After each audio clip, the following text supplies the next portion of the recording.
തിരുവനന്തപുരം കഴക്കൂട്ടത്തെ വാഹനാപകടം റേസിംഗിനിടെയാണോ എന്ന സംശയത്തിലേക്ക് ഇപ്പോൾ എത്തുകയാണ് പോലീസിന്റെ അന്വേഷണം. ഒരാൾ മരിക്കുകയും യുവതിയടക്കം രണ്ടുപേർക്ക് ഗുരുതരമായി പരിക്കേൽക്കുകയും ചെയ്ത അപകടത്തിലാണ് ഇപ്പോൾ വലിയ സംശയങ്ങൾ ഉയർന്നു വരുന്നത്. വാഹനം പരിപൂർണമായി തകർന്നു പോയിട്ടുമുണ്ട്.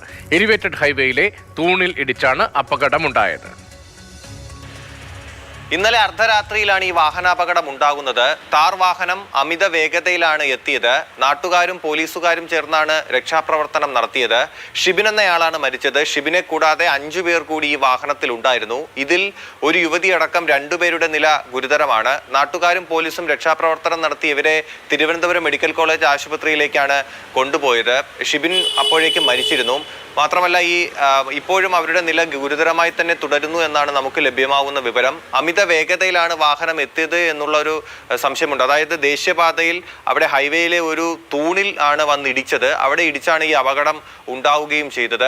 ഇത് ഒരു റേസിംഗ് ആണോ, റേസിംഗിന്റെ ഭാഗമായി ഉണ്ടായ ഒരു അപകടമാണോ എന്നുള്ള കാര്യം പോലീസിന് സംശയമുണ്ട്. അതുകൊണ്ട് തന്നെ കഴക്കൂട്ടം പോലീസ് ഇത് കേസ് എടുത്തിട്ടുണ്ട്. എങ്ങനെയാണ് ഈ അപകടം സംഭവിച്ചത് എന്നുള്ള കാര്യങ്ങളൊക്കെ അന്വേഷിക്കുകയാണ്. ഇപ്പൊ ദേശീയപാതയുടെ കാര്യം പറയുകയാണെങ്കിൽ ഇതിനു മുമ്പും ദേശീയപാതയിൽ അപകടങ്ങൾ ഉണ്ടായിട്ടുണ്ട്. അപ്പൊ ഈ അപകടങ്ങൾ ഈ അശ്രദ്ധമായി വാഹനം ഓടിക്കുന്നതും അമിത വേഗതയിൽ വാഹനം ഓടിക്കുന്നതും ഒക്കെയാണ് ഈ അപകട കാരണമായി പലപ്പോഴും നമ്മൾ കണ്ടിട്ടുള്ളത്. അപ്പോഴും ചില പരാതികൾ വരുന്നത് ഈ ദേശീയപാതയിൽ മതിയായ സിഗ്നൽ സൗകര്യങ്ങളോ സൂചനാ ബോർഡുകളോ ഒക്കെ ഇല്ലാത്തതിന്റെ ഒരു പ്രശ്നം പറയുന്നുണ്ട്. മാത്രമല്ല ഈ പണി മുഴുവൻ തീരാത്തത് കൊണ്ട് തന്നെ പലയിടത്തും ഈ പ്രശ്നങ്ങൾ ഉണ്ട് എന്നുള്ളതാണ് പ്രധാനപ്പെട്ട കാര്യം. അപ്പോൾ അങ്ങനെ ഒരു പരാതി വ്യാപകമായി നിൽക്കുന്നുണ്ട്. അത് പരിഹരിക്കപ്പെടേണ്ട ഒന്ന് തന്നെയാണ് എന്നാണ് ഒരു പൊതു അഭിപ്രായം.